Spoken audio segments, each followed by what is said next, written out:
नमस्कार, राधे कृष्णा दोस्तों, आप सभी का स्वागत है मेरे YouTube चैनल प्रभु भक्ति में। और रोज़ की तरह आज हम फिर से उपस्थित हैं एक बहुत ही अच्छी जानकारी के साथ। जी हाँ, इस समय नवरात्र का महापर्व चल रहा है, तो उसी से संबंधित हर दिन माता के स्वरूप से जुड़ी वीडियो हम लेकर आते हैं कि किस दिन माता को क्या भोग लगाना है और कैसे पूजा करनी है, ये सारी चीज़ें और माता के जन्म से जुड़ी कथाएं भी लेके आते हैं कि किस दिन किस माता का स्वरूप है और उनके जन्म से जुड़ी कथाएं भी। तो देर नहीं करते हैं, सभी को जय माता दी और नवरात्रि की हार्दिक शुभकामनाएं। तो आज का वीडियो शुरू करते हैं। तो सभी लोग कमेंट बॉक्स में जय माता दी ज़रूर लिख दीजिएगा और चैनल पे नए हैं तो चैनल को सब्सक्राइब भी कर लीजिएगा। नवरात्रि का चौथा दिन माँ दुर्गा के भव्य स्वरूप को समर्पित होता है। इस दिन माँ कुष्मांडा की पूजा अर्चना की जाती है। इस साल यानी कि साल 2024 की बात करें तो चैत्र माह में नवरात्रि की चतुर्थी 12 अप्रैल 2024 को होगी और दिन होगा शुक्रवार। धर्म से जुड़े विशेषज्ञों के अनुसार माँ कुष्मांडा की पूजा अर्चना हमेशा शांत मन से ही की जानी चाहिए। इस पूजन के लिए पीले फल अर्पित करें माता को, पीले फूल चढ़ाएं। आपके पास पीले फूल हैं जैसे गेंदे के फूल, तो गेंदे के फूल चढ़ाएं। पीला वस्त्र भी माता को भेंट करें, और क्योंकि यह रंग माता को बहुत प्रिय है, पीला और नारंगी, आप दोनों में से कोई भी माता को चढ़ा सकते हैं उस कलर के भोग, प्रसाद, पुष्प इत्यादि।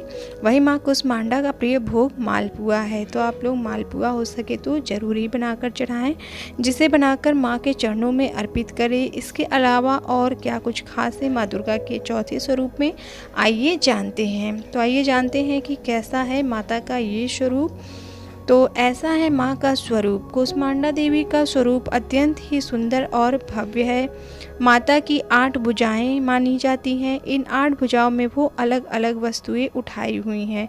एक भुजा में कमंडल है, एक भुजा में धनुष और बाण है, एक में कमल का पुष्प है और एक भुजा में शंख है, एक भुजा में चक्र है, एक अन्य भुजा में गदा और एक भुजा में सभी सिद्धियों को सिद्ध करने वाली माला है। एक हाथ में माँ अमृत कलश भी लिए हुई हैं।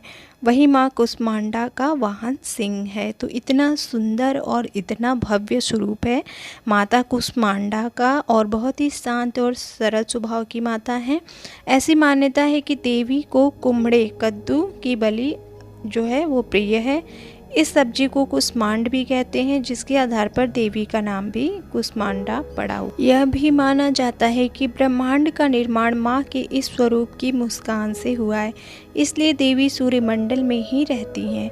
केवल उन्हीं में सूरज को तपन करने की, सहन करने की क्षमता है। तो ये तो माता का स्वरूप था, और माता का नाम कुष्मांडा क्यों पड़ा ये हमने जाना। अब आइए जानते हैं कि हमें कैसे कुष्मांडा माँ का पूजन करना है। तो देवी के पूजन के लिए आप सुबह जल्दी उठें और स्नान आदि से निवृत्त होकर के स्वच्छ साफ कपड़े पहने, मंदिर की साफ़ सफाई करें और जो चौकी आपने लगाई है नवरात्रि में, उस चौकी पर के फूल फल इत्यादि हटा लें और उसको स्वच्छ कर लें, गंगा जल छिड़क लें। उसके बाद आप माता को स्नान कराएं गंगा जल से और माता को तिलक सिंदूर अर्पित करें। और उसके बाद आप माता को रक्षा सूत्र, माला, फूलों की माला अर्पित करें और माता का सुंदर सा श्रृंगार करें। और फिर उसके बाद आप माता को भोग लगाएं। भोग में जो भी आपके पास है, अगर पीले रंग के मिष्ठान है, फल है, तो बहुत ही अच्छी बात है, आप उनका भोग लगाएं। और उसके बाद माता को आप मालपुए का भोग ज़रूर लगाएं। और आप फिर उसके बाद धूप दीप इत्यादि दिखाएं, आरती करें। आरती करने के बाद आप माता की चालीसा करें, और अगर आप दुर्गा देवी सप्तशती का पाठ करते हैं तो वो भी पढ़ें। इसके बाद आप माता के मंत्रों का उच्चारण करें, यथासंभव 108 या एक माला। तो माता कुष्मांडा का मंत्र जो है वो इस प्रकार से है: सुरा संपूर्ण कलशम रुधिरा प्लुतमेव च दधाना हस्तपद्माभ्याम कुष्मांडा शुभधातु। तो ये माता का मंत्र है और इसका आप यथासंभव जप करें। उसके बाद आप कथा सुने, माता के जन्म से जुड़ी कथा और ये सृष्टि की रचना कैसे हुई है इससे भी जुड़ी कथा है माता से ही जोड़ के, तो वो कथा ज़रूर सुने। और उसके बाद आप आरती करें, ऊंचे स्वर में आरती करें, माता के जयकारे लगाएं और अंत में आप क्षमा याचना ज़रूर करें। और क्योंकि पूजा के दौरान हमसे कोई ना कोई गलती अवश्य हो जाती है, तो उसकी क्षमा याचना करें और माता से उनका आशीर्वाद प्राप्त करें। और उसके बाद पूरे घर में आप धूप दीप गूगल की धुनी दिखाएं, इससे नकारात्मकता हट जाती है। तो ऐसे करके आपकी पूजा संपन्न हो जाती है। और अब आइए जानते हैं माता के जन्म से जुड़ी कथा की माता कुष्मांडा की कथा क्या है। माता कुष्मांडा के द्वारा ही ब्रह्मांड की उत्पत्ति हुई है। नवरात्रि में चौथे दिन देवी को कुष्मांडा के रूप में पूजा जाता है। अपनी मंद हल्की हंसी के द्वारा अंड यानी ब्रह्मांड को उत्पन्न करने के कारण इस देवी को कुष्मांडा नाम से अभिहित किया गया है। जब सृष्टि नहीं थी, चारों तरफ अंधकार ही अंधकार था, तब इसी देवी ने अपने ईशत्हास्य से ब्रह्मांड की रचना की थी। इसलिए इसे सृष्टि की आदि स्वरूपा या आदि शक्ति कहा गया है। इस देवी की 8 भुजाएं हैं, इसलिए अष्टभुजा भी कहलाई हैं। इनके 7 हाथों में क्रमशः कमंडल, धनुष बाण, कमल पुष्प, अमृतपूर्ण कलश, चक्र तथा गदा है और 8वें हाथ में सभी सिद्धियों और निधियों को देने वाली जपकी माला है। इस देवी का वाहन सिंह है और इन्हें कुम्हड़े की बलि प्रिय है। संस्कृत में कुम्हड़े को कुष्मांड कहते हैं, इसलिए इस देवी को कुष्मांडा कहा गया है।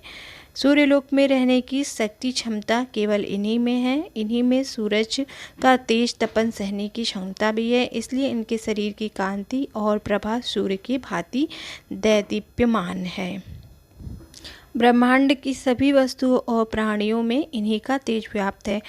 अचंचल और पवित्र मन से नवरात्रि के चौथे दिन इस देवी की पूजा आराधना करना चाहिए। इससे भक्तों को रोगों और शोकों से मुक्ति मिलती है तथा उनसे आयु, यश, बल और आरोग्य प्राप्त होता है। ये देवी अत्यल्प सेवा और भक्ति से प्रसन्न होकर आशीर्वाद देती हैं। सच्चे मन से पूजा करने वालों को सुगमता से परम पद प्राप्त होता है। विधि विधान से पूजा करने पर भक्त को कम समय में ही कृपा का सूक्ष्म भाव अनुभव होने लगता है। ये देवी आदियों व्याधियों को से मुक्त करती है और उसे सुख, समृद्धि और उन्नति प्रदान करती हैं। अंततः इस देवी की उपासना में भक्तों को सदैव तत्पर रहना चाहिए। तो ये तो माता से जुड़ी जानकारी थी कि माता के तेज और माता के हास्य पर ही ब्रह्मांड की उत्पत्ति हुई है। तो आज की वीडियो में इतना ही। आई होप आपको ये जानकारी पसंद आई होगी। तो मिलते हैं हम नेक्स्ट वीडियो में नेक्स्ट किसी जानकारी के साथ। तब तक के लिए राधे राधे, जय माता दी। और चैनल पर नए हैं तो चैनल को सब्सक्राइब